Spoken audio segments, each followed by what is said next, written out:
शंकर को मन दीजिए तजो सभी संसार, शिव ही है परमेश्वर, शिव ही है उद्धार। ओम नमः शिवाय। नमः पार्वती पते, हर हर महादेव। आप सभी श्रोताओं पर भगवान शिव और मां पार्वती जी की कृपा सदैव बनी रहे। आज सोमवार के दिन सुनिए सोमवार व्रत की संपूर्ण कथा और आरती। पुराणों में वर्णन है कि भगवान शिव आशुतोष हैं, यानी कि थोड़ी सी सच्ची भक्ति से ही बड़ी जल्दी प्रसन्न हो जाते हैं। और जो व्यक्ति लगातार 16 सोमवार अथवा श्रद्धा अनुसार इस व्रत को करता है और कथा श्रवण करता है, भोलेनाथ उसकी मनोकामनाएं अवश्य पूर्ण करते हैं। तो आइए प्रिय श्रोताओ, आज सोमवार के दिन सुनते हैं सोमवार व्रत और 16 सोमवार व्रत की कथाएं। उससे पहले हम सभी भगवान शिव से प्रार्थना करें।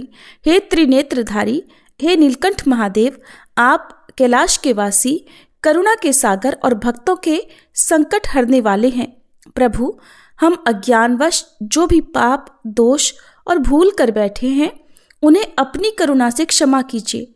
हमारे मन को चंचलता से मुक्त कर उसमें भक्ति, वैराग्य और सत्य का वास कराइए। हे भोलेनाथ, जिस प्रकार माता पार्वती को आपने अपने अर्धांग में स्थान दिया, उसी प्रकार हमारे जीवन में भी सुख, शांति और संतुलन बनाए रखिए। हमारे परिवार की रक्षा कीजिए, रोग शोक को दूर कीजिए और हमें धर्म के मार्ग पर अडिग रहने की शक्ति दीजिए। ओम नमः शिवाय। हर हर महादेव। एक बार भोलेनाथ और माता पार्वती जी मृत्युलोक में भ्रमण करने पधारे। दोनों विदर्भ देश में अमरावती नाम की सुंदर नगरी में जा पहुंचे। ये नगरी सभी प्रकार के सुखों से भरपूर थी। वहां बहुत सुंदर सुंदर शिव जी के मंदिर भी थे। भगवान शंकर देवी पार्वती जी के साथ उन्हीं में से एक मंदिर में निवास करने लगे। एक दिन माता पार्वती ने भोलेनाथ के साथ चौसर खेलने की इच्छा प्रकट की। भगवान शिव ने उनकी बात सुन ली और वे दोनों चौसर खेलने लगे। तभी मंदिर का पुजारी पूजा करने आया। माता पार्वती ने पुजारी से पूछा, पुजारी जी बताओ, हम में से कौन जीतेगा? पुजारी जी ने कहा, महादेव ही जीतेंगे। थोड़ी ही देर बाद खेल समाप्त हुआ तो विजय देवी पार्वती जी की हुई। माता पार्वती ने पुजारी जी से पूछा, बताओ पुजारी जी, हम में से विजय किसकी हुई? तब पुजारी जी ने महादेव को ही विजयी होने की बात बताई। ये सुनकर देवी पार्वती जी को पुजारी जी पर क्रोध आया और उन्हें कोढ़ी होने का श्राप दे दिया। कोढ़ से ग्रस्त पुजारी बहुत दुखी रहने लगे। एक दिन देवलोक की अप्सरा भगवान शिव की पूजा करने के लिए उस शिव मंदिर में आई। पुजारी जी की कोढ़ की अवस्था देखकर दया भाव से पूछताछ करने लगी। तब पुजारी जी ने सारी बात अप्सरा को बता दी। उनमें से एक अप्सरा बोली, आप सभी व्रतों में श्रेष्ठ 16 सोमवार के व्रत करो, इससे शिवजी प्रसन्न होंगे और वे तुम्हारे कष्ट अवश्य दूर करेंगे। पुजारी जी ने इस व्रत की विधि पूछी। तब अप्सराओं ने बताया, सोमवार के दिन व्रत रखो, स्वच्छ वस्त्र धारण करो, संध्या और उपासना के बाद आधा किलो गेहूं का आटा लेकर इसके 3 भाग करो। घी, गुड़, दीप, नैवेद्य, पुंगी फल, बेलपत्र, जनेऊ जोड़ा, चंदन, अक्षत और पुष्प आदि से प्रदोष काल में भगवान शंकर का पूजन करो। 3 भागों में से 1 भाग शिव जी को अर्पण करो, बाकी 2 को शिव जी के प्रसाद के रूप में उपस्थित जन को बांट दो। खुद भी प्रसाद ग्रहण करो। इस तरह 16 सोमवार व्रत करो। 17वें सोमवार को पाव भर की पवित्र आटे की बाटी बनाओ, उसमें घी और गुड़ मिलाकर चूरमा बनाओ, शिव जी को भोग लगाकर उपस्थित भक्तों में बांट दो। इसके बाद परिवार सहित प्रसाद ग्रहण करो, तो इससे सभी मनोरथ पूर्ण हो जाते हैं। ऐसी बात बताकर अप्सराएं चली गईं। पुजारी जी ने अप्सराओं की बताई विधि अनुसार 16 सोमवार के व्रत किए, जिसके पुण्य प्रताप से भगवान शिव की कृपा और माता पार्वती की दया से पुजारी जी कोढ़ मुक्त हो गए और आनंद से रहने लगे। कुछ समय के बाद भगवान शिव और देवी पार्वती जी वापस उसी मंदिर में आए। देवी पार्वती ने पुजारी जी को निरोगी देखकर कारण पूछा, तो पुजारी जी ने 16 सोमवार व्रत की महिमा बताई। पार्वती जी खुद भी 16 सोमवार व्रत रखने के लिए तैयार हो गई और इस व्रत को करने से उनके रूठे हुए पुत्र कार्तिकेय जी देवी पार्वती जी के आज्ञाकारी हो गए। कार्तिकेय जी ने जब माता से पूछा कि माता, आपने ऐसा क्या किया जिससे मेरा हृदय परिवर्तन हो गया, तब देवी पार्वती ने 16 सोमवार की कथा उन्हें सुना दी। कार्तिकेय जी ने अपने विशेष मित्र से जो कहीं खो गया था उससे मिलने की कामना में 16 सोमवार के व्रत किए तो उनका खोया हुआ मित्र उन्हें जल्दी मिल गया। मित्र ने इस आकस्मिक मिलन का कारण पूछा तो कार्तिकेय जी ने उसे 16 सोमवार का व्रत करना बताया। मित्र ने व्रत की विधि विधान पूछा और स्वयं के विवाह की मनोकामना से 16 सोमवार के व्रत धारण किए। इसके बाद कार्तिकेय जी का मित्र एक स्वयंवर सभा में गया तो वहां की राजकुमारी ने आकर्षित होकर उसके गले में वरमाला डाल दी और उसे अपना पति स्वीकार कर लिया। तब राजा ने बहुत सारा धन और सामान देकर उसको भेजा। अब वे दोनों सुख से रहने लगे। जब 16 सोमवार के व्रत का उसकी पत्नी को पता लगा तो उसने पुत्र प्राप्ति की कामना से 16 सोमवार के व्रत किए। उसके कुछ समय बाद एक अति सुंदर, सुशील और बुद्धिमान पुत्र प्राप्त हुआ। जब वह बड़ा हुआ तो उसने अपनी माँ से 16 सोमवार के व्रत की गाथा सुनी। तब उसने भी राज्याधिकार प्राप्त करने के लिए 16 सोमवार के व्रत शुरू कर दिए। एक राजा को अपनी कन्या के लिए योग्य पुरुष की खोज थी। राजा ने अपनी कन्या का विवाह उस सर्वगुण संपन्न पुरुष से कर दिया। राजा के कोई पुत्र नहीं था तो उसने अपने दामाद की योग्यता देखकर उसे राजा बना दिया। राजा बनने के बाद भी वह 16 सोमवार के व्रत करता। 17वां सोमवार आने पर उसने अपनी पत्नी से शिवजी की पूजा के लिए मंदिर चलने को कहा तो उसने दासियों से कहकर पूजा की सामग्री तो भिजवा दी लेकिन खुद नहीं गई। अब इधर राजा ने शिवजी की पूजा समाप्त की तो आकाशवाणी हुई, हे राजा, अपनी रानी को राजमहल से निकाल दे, नहीं तो सर्वनाश हो जाएगा।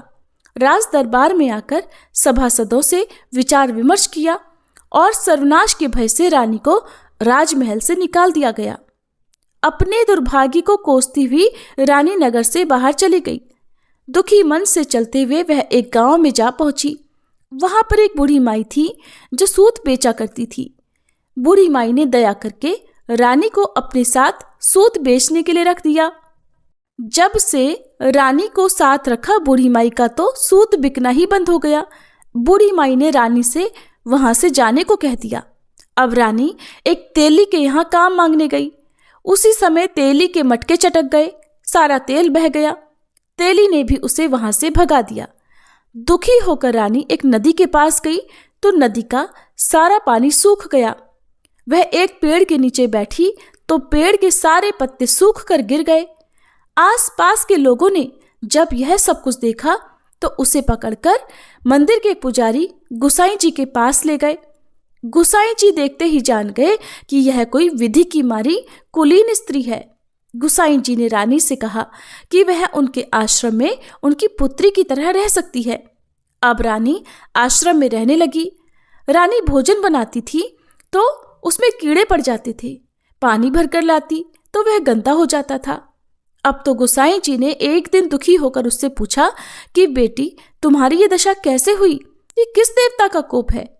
तब रानी ने शिवजी की पूजा में ना जाने वाली बात गुसाई जी को बताई तो गुसाई जी बोले, पुत्री, तुम 16 सोमवार के व्रत करो, इससे तुम अपने सभी कष्टों से मुक्ति पा सकती हो। गुसाई जी की बात मानकर रानी ने 16 सोमवार के व्रत किए। 17वें सोमवार के दिन विधि विधान से शिवजी की पूजा भी की। पूजन के प्रभाव से राजा को इधर महल में रानी की याद सताने लगी और रानी को ढूंढने के लिए उसने चारों दिशाओं में अपने दूत भेज दिए। रानी की खोज में घूमते घूमते दूत गुसाई जी के आश्रम में भी पहुंच गए। राजा को खबर लगी तो राजा रानी को ले जाने आश्रम पहुंच गया। गुसाई जी से बोला, ये मेरी पत्नी है। शिव जी के क्रोध के कारण मैंने इसे महल से निकाल दिया था। अब जब शिव जी का प्रकोप शांत हो चुका है तो इसे मेरे साथ जाने की आज्ञा दीजिए। गुसाई जी ने रानी को राजा के साथ जाने की आज्ञा दे दी। रानी बहुत प्रसन्न हुई। राजा और रानी के आने की खुशी में नगरवासियों ने खूब सजावट की, मंगल गीत गाए, पंडितों ने मंत्र आदि गाकर स्वागत किया। इस तरह धूमधाम से रानी का महल में प्रवेश हुआ। राजा ने ब्राह्मणों को दान आदि दिए, याचकों को धन धान्य दिया। जगह जगह भूखे लोगों को भोजन खिलाने के लिए भंडारे खुलवाए। राजा रानी 16 सोमवार के व्रत करते हुए शिव जी का विधि विधान से पूजन करते हुए सुखपूर्वक लंबे समय तक जीवन बिताने के बाद शिवलोक को पधार गए। इस प्रकार जो भी मनुष्य मन, वचन और कर्म से भक्ति भाव से 16 सोमवार के व्रत और पूजन विधि विधान से करता है, कथा का श्रवण करता है, वह सभी सुखों को प्राप्त करके अंत में शिवलोक को गमन करता है और यह व्रत सभी मनोरथ पूर्ण करने वाला है।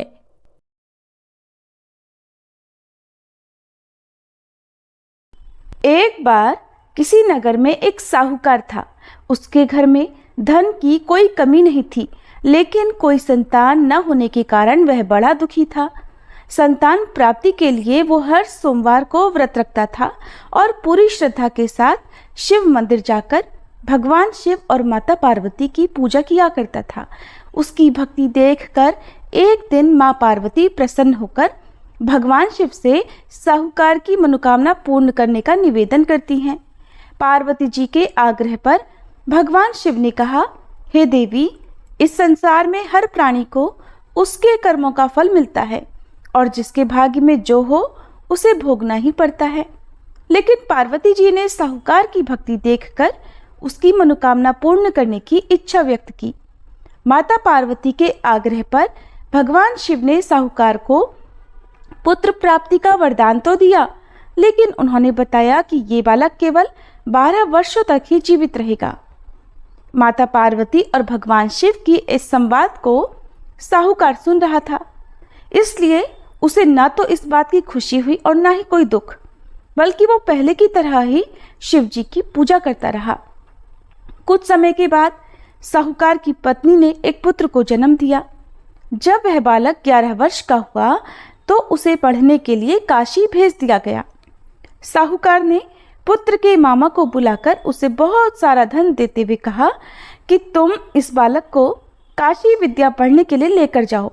तुम लोग रास्ते में यज्ञ कराते जाना और ब्राह्मणों को भोजन दक्षिणा देते हुए जाना।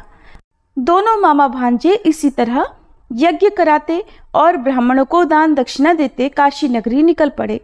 इस दौरान रात में एक नगर पड़ा जहां नगर के राजा की कन्या का विवाह था, लेकिन जिस राजकुमार से उसका विवाह होने वाला था वह एक आंख से काना था। राजकुमार के पिता ने अपने पुत्र के काना होने की बात को छुपाने के लिए सोचा, क्यों ना उस साहूकार के पुत्र को दूल्हा बनाकर राजकुमारी से विवाह करा दूं और विवाह के बाद इसको धन देकर विदा कर दूंगा और राजकुमारी को अपने नगर ले आऊंगा। लड़के को दूल्हे के वस्त्र पहनाकर राजकुमारी से विवाह करा दिया गया। साहूकार का पुत्र ईमानदार था, उसे ये बात सही नहीं लगी, इसलिए उसने अवसर पाकर राजकुमारी के दुपट्टे पर लिख दिया कि तुम्हारा विवाह तो मेरे साथ हुआ है, लेकिन जिस राजकुमार के संग तुम्हें भेजा जाएगा वो एक आंख से काना है। मैं तो काशी विद्या पढ़ने जा रहा हूँ। जब राजकुमारी ने चुन्नी पर लिखी बातें पढ़ी तो उसने अपने माता पिता को ये बात बताई।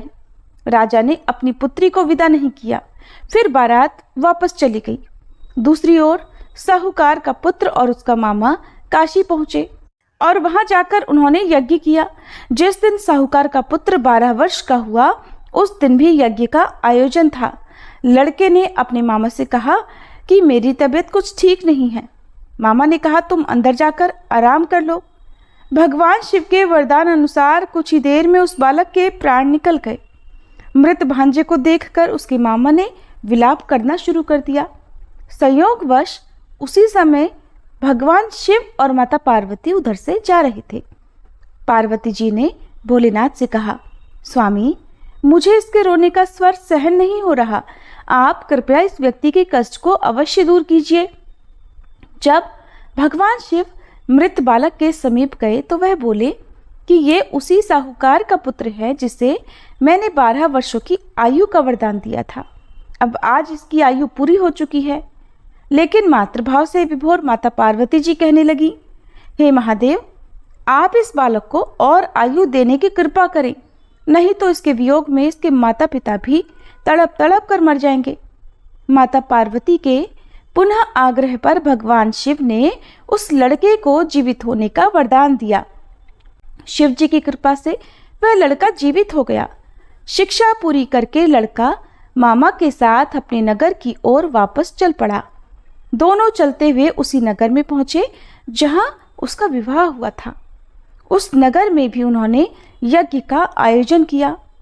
उस लड़के के ससुर ने उसे पहचान लिया और महल में ले जाकर उसकी खूब आवभगत की और अपनी पुत्री को धूमधाम से विदा कर दिया। इधर साहूकार और उसकी पत्नी भूखे प्यासे रहकर अपने बेटे की प्रतीक्षा कर रहे थे। उन्होंने प्रण कर रखा था कि अगर उन्हें अपने बेटे की मृत्यु का समाचार मिला तो वो भी प्राण त्याग देंगे, परंतु अपने बेटे के जीवित होने का समाचार पाकर वे बेहद प्रसन्न हुए। उसी रात भगवान शिव ने साहूकार के स्वप्न में आकर कहा, हे श्रेष्ठी, मैंने तेरे सोमवार के व्रत करने और व्रत कथा सुनने से प्रसन्न होकर तेरे पुत्र को लंबी आयु प्रदान की है।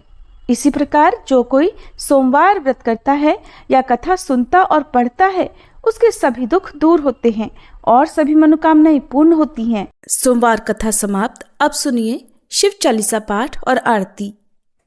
जय गणेश गिरिजा सुवन, मंगल मूल सुजान, कहत अयोध्या दास तुम, देहु अभय वरदान। जय गिरिजापति दीन दयाला, सदा करत संतन प्रतिपाला।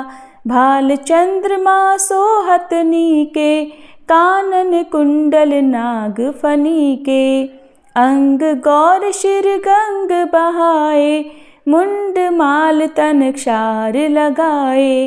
वस्त्र खाल बाघांबर सोहे, छवि को देखी नाग मन मोहे। मैना मातु की हवे दुलारी, वाम अंग सोहत छवि न्यारी। कर त्रिशूल सोहत छवि भारी, करत सदा शत्रुन क्षयकारी। नंदी गणेश सोहतः कैसे, सागर मध्य कमल है जैसे। कार्तिक श्याम और गणराऊ, या छवि को कही जात न काऊ। देवन जब ही जाय पुकारा, तब ही दुख प्रभु आप निवारा। किया उपद्रव तारक भारी, देवन सब मिली तुम ही जुहारी। तुरत षडानन आप पठायऊ, लव निमेष मह मारी गिरायऊ। आप जलंधर असुर संहारा, सुयश तुम्हार विदित संसारा। त्रिपुरासुर सन युद्ध मचाई, सब ही कृपा कर लीन बचाई। किया तपहि भागीरथ भारी, पुरब प्रतिज्ञाता सुपुरारी। दानिन मह तुम सम को नाही, सेवक स्तुति करत सदाही। वेद नाम महिमा तब गाई, अकथ अनादि भेद नहीं पाई। प्रकटी उदधि मंथन में ज्वाला, जरत सुरासुर भये विहाला। कीन्ही दया तह करि सहाई, नीलकंठ तब नाम कहाई। पूजन रामचंद्र जब कीन्हा, जीत के लंक विभीषण दीन्हा।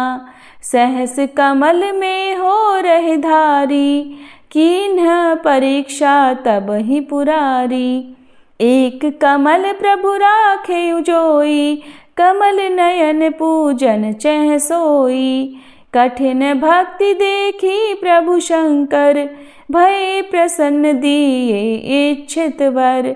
जय जय जय अनंत अविनाशी, करत कृपा सबके घटवासी। दुष्ट सकल नित मोहि सतावे, भ्रमत रहो मोहि चैन ना आवे। त्राहि त्राहि मैं नाथ पुकारो, ये ही अवसर मोहि आन उबारो। लै त्रिशूल शत्रुन को मारो, संकट से मोहि आन उबारो। मात पिता भ्राता सब होई, संकट में पूछत नहीं कोई।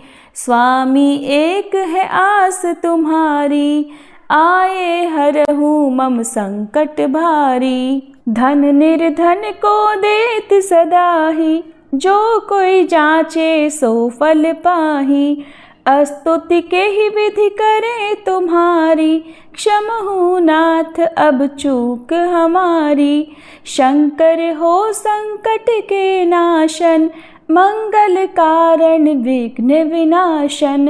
योगी यति मुनि ध्यान लगावे, शारद नारद शीश नवावे। नमो नमो जय नमः शिवाय, सुर ब्रह्मादिक पार न पाए। जो यह पाठ करे मन लाई, तापर होत है शंभु सहाई। ऋनिया जो कोई हो अधिकारी, पाठ करे सो पावन हारी। पुत्र होन कर इच्छा जोई, निश्चय शिव प्रसाद ते ही होई। पंडित त्रयोदशी को लावे, ध्यान पूर्वक होम करावे। त्रयोदशी व्रत करे हमेशा, ताके तन नहीं रहे कलेशा। धूप दीप नैवेद्य चढ़ावे, शंकर सम्मुख पाठ सुनावे। जन्म जन्म के पाप नसावे, अंत धाम शिवपुर में पावे। कहे अयोध्या दास आस तुम्हारी, जानी सकल दुख हरहु हमारी। नित नेम कर प्रातः ही पाठ करो चालीसा, तुम मेरी मनोकामना पूर्ण करो जगदीश। मगसर छठी हेमंत ऋतु संवत 64 जान, स्तुति चालीसा शिव ही पूर्ण कीन कल्याण। ओम जय शिव ओमकारा, स्वामी जय शिव ओमकारा। ब्रह्मा विष्णु सदा शिव, ब्रह्मा विष्णु सदा शिव, अर्धांगी धारा। ओम जय शिव ओमकारा। एकानन चतुरानन पंचानन राजे, स्वामी पंचानन राजे। हंसासन गरुड़ासन वृषवाहन साजे। ओम जय शिव ओमकारा। दो भुज चारु चतुर्भुज, 10 भुज अति सोहे, स्वामी 10 भुज अति सोहे।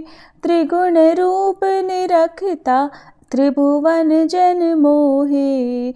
ओम जय शिव ओमकारा। अक्षमाला वनमाला मुंडमाला धारी, स्वामी मुंडमाला धारी। चंदन मृग मद सोहे, भाले शशिधारी। ओम जय शिव ओमकारा। श्वेतांबर पीतांबर बाघांबर अंगे, स्वामी बाघांबर अंगे। सनकादिक गरुड़ादिक भूतादिक संगे। ओम जय शिव ओमकारा। कर के मध्य कमंडल चक्र त्रिशूलधारी, स्वामी चक्र त्रिशूलधारी। सुखकारी दुखहारी जग पालनकारी। ओम जय शिव ओमकारा। ब्रह्मा विष्णु सदा शिव, जानत अविवेका, स्वामी जानत अविवेका। प्रणवाक्षर में शोभित ये तीनों एका। ओम जय शिव ओमकारा। त्रिगुण स्वामी जी की आरती जो कोई नर गावे, स्वामी जो कोई नर गावे। कहत शिवानंद स्वामी, रटत भोलानंद स्वामी, सुख संपत्ति पावे। ओम जय शिव ओमकारा। ओम जय शिव ओमकारा, स्वामी जय शिव ओमकारा। ब्रह्मा विष्णु सदा शिव, अर्धांगी धारा। ओम जय शिव ओमकारा।